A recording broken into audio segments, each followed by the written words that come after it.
So we are creating a retail shop for our trainees to work in, but we're also stocking the shop with all the amazing products that have been made at ArtiSAND. G'day, I'm Debra Caldow. Welcome to the Red Giraffe Solutions Expanding Worlds podcast, where we aim to support you as you help your young person with additional needs plan for their future, a future where they're safe, secure, and live a rewarding and fulfilling life. From around the world, I share stories and I share solutions from people making this possible right now. I'm a parent of a young person with additional needs, so I understand the challenges. Many of the people I've interviewed on this podcast have already helped me design a better future for my daughter, and I hope that they might help you as well to imagine what's possible for your young person. This podcast is made possible by Red Giraffe Solutions, which is a project I'm proud to be part of, supporting families to build a better future for their children. We now have available at Red Giraffe Solutions an online course called Independent Cooking Made Easy. This is a new and unique approach we developed when we realised traditional cooking techniques and recipes were never going to enable our daughter to cook without some support or supervision. It's a safe, simple system that uses no more than 5 ingredients, has no weighing, cutting or chopping, and no lifting of heavy dishes. Each of the 16 recipes in the course includes a step-by-step video of our daughter making the meal, plus a visual recipe card. We developed this for our daughter to solve her challenges with cooking, and every recipe in the course she can and does genuinely cook for herself. You can find a link to the course in this episode's show notes.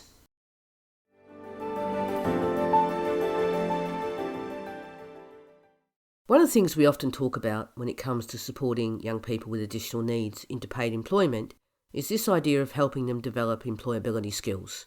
These are those soft skills: communication, teamwork, problem solving, time management, initiative, self-motivation. Those work habits that make someone a valuable employee regardless of what their job is. But developing these skills isn't easy, and it does require the right environment. In this week's episode, I'm sharing one of those right environments. My guest is Nicki Rugman, who runs the ArtiSAND Enterprise Shop, which is part of the SAND project. And in this episode, Nicki explains how this project helps their trainees develop all of those employability skills and a whole lot more. I think it can be best summed up by what it says on their website. It's not just an idea, it's a business that creates real life experiences for our trainees, enabling them to build confidence in the world of employment. So let's hear more from Nicki about what ArtiSAND is all about.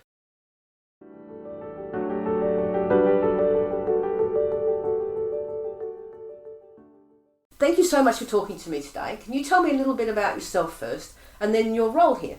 I'm Nicki Rugman, and I have been working at the SAND project this is my 2nd year now.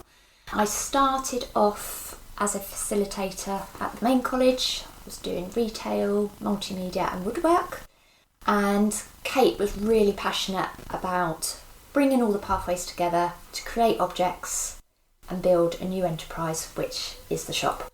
Got a call one day, I've got you a shop space. I was like, brilliant, can't wait, it's right next to East Coast Cafe. I was like, even better. And then we got the keys, and I was quite shocked about the state of the current venue. But I know Kate and her, how she visualises things, and she thinks forward, which is great. So yeah, we started renovating the shop. So some of the trainees in the retail team have been there from the very start. What was the vision of the shop?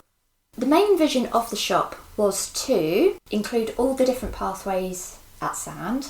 So from art, sewing, woodwork, gardening, screen printing, and basically produce products to then sell in the shop.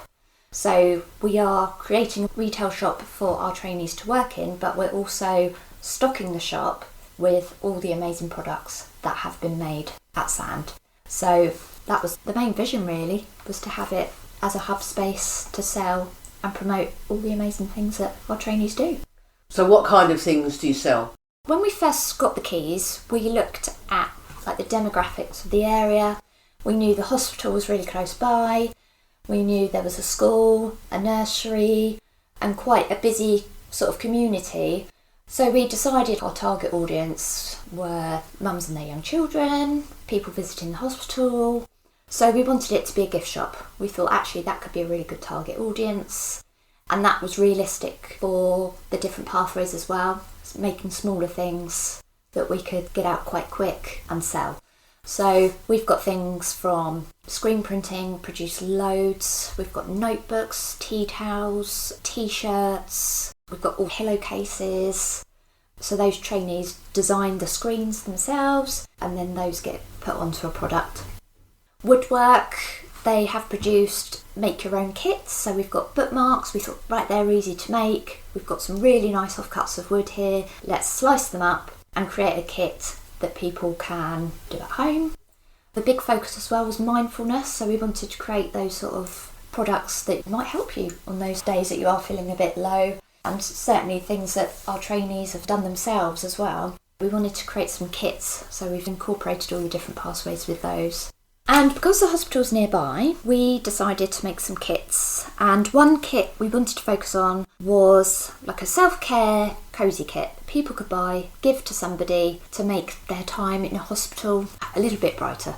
So we basically thought about what people would like, and we came up with the idea with a cosy bag. So we included socks, a crocheted flower, because you're not allowed real flowers in the hospital, a herbal tea, a nice lip balm, and we put that all in a lovely cosy bag, and that's a gift ready to give someone.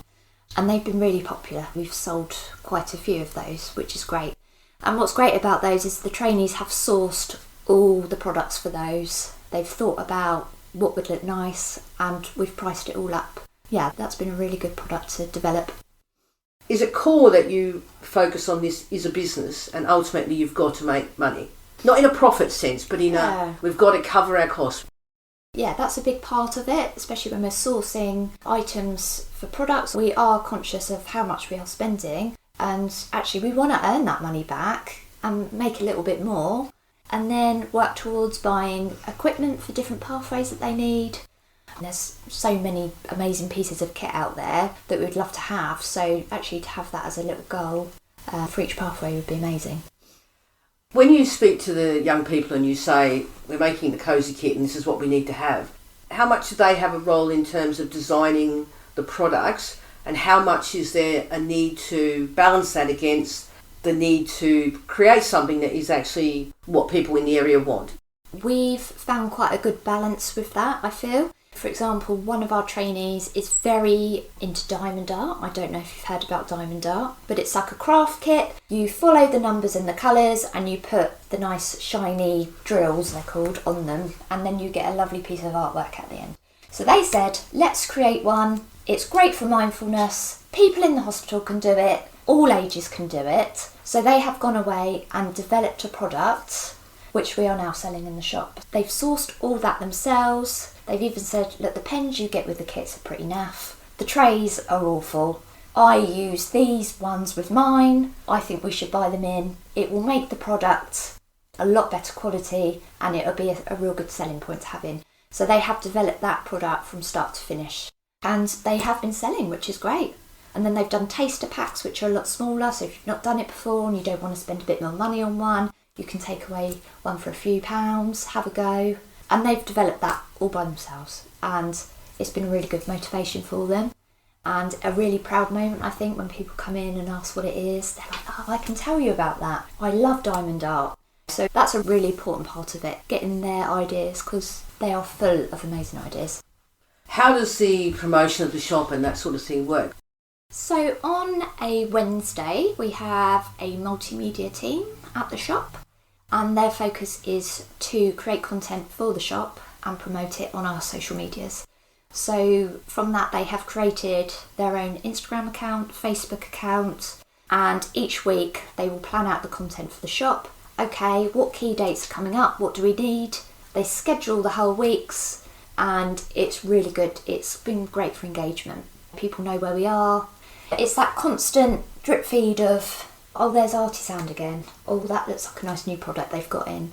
And we also look at the insights as well on Instagram, so we can see what's trending, what's done really well, who our main target audience is, where are people looking at our social media from.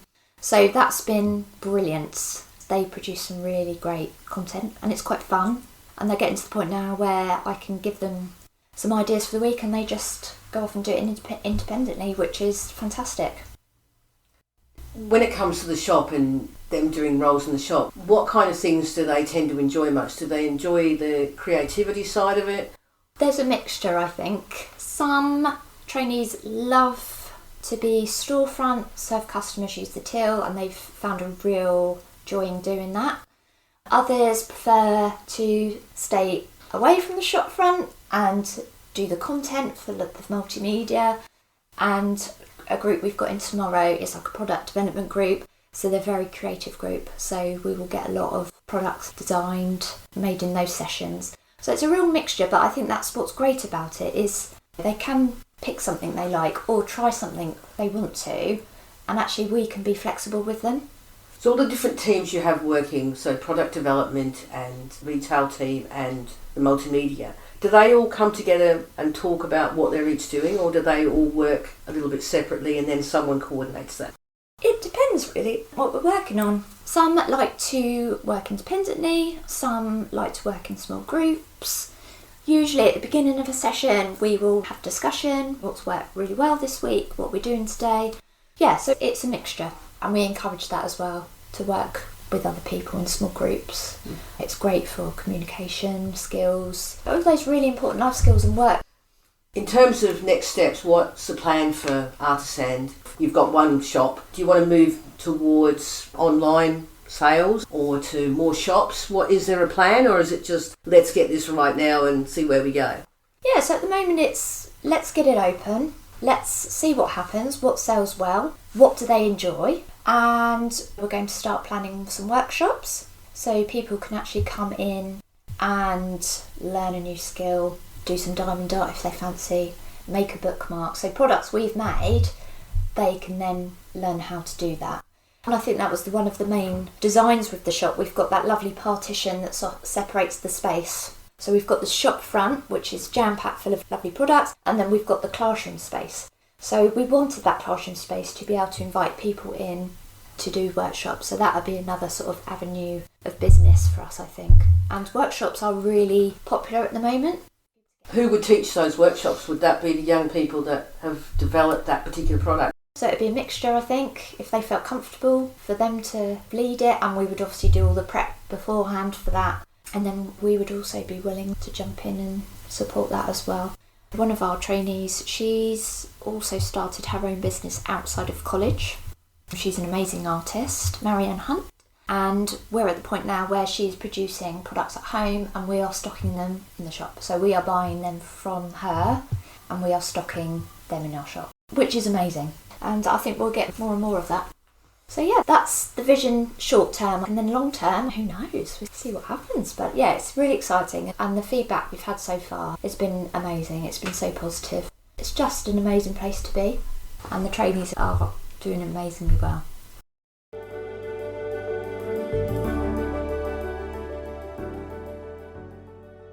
Although obviously it won't be possible for every organisation to have something like the ArtiSAND shop, I think what they're doing illustrates the value in showing our young people the various elements of any business, because there's no doubt that the young people on those different pathways develop a better understanding of how other parts of the business work, and this has to be useful as they move into any workplace, or even if they decide to start their own business. In next week's episode, I'm talking to Katie Shepherd, the Work Engagement Lead at the SAND Project, and she'll be talking about her role in connecting trainees with local businesses.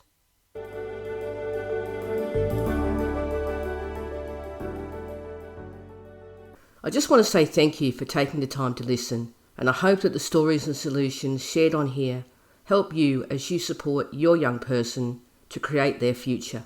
If you know anyone who would find the ideas useful, please share the podcast with them. To support the podcast, please consider finding out more about the Independent Cooking Made Easy online course. It's a safe, simple system that works. There are links to the course in the show notes. You can find me on Instagram and Facebook. You can also connect with me on LinkedIn at Debra Caldow. I'd love to have a conversation with you on any of the topics we all care about. Bye for now.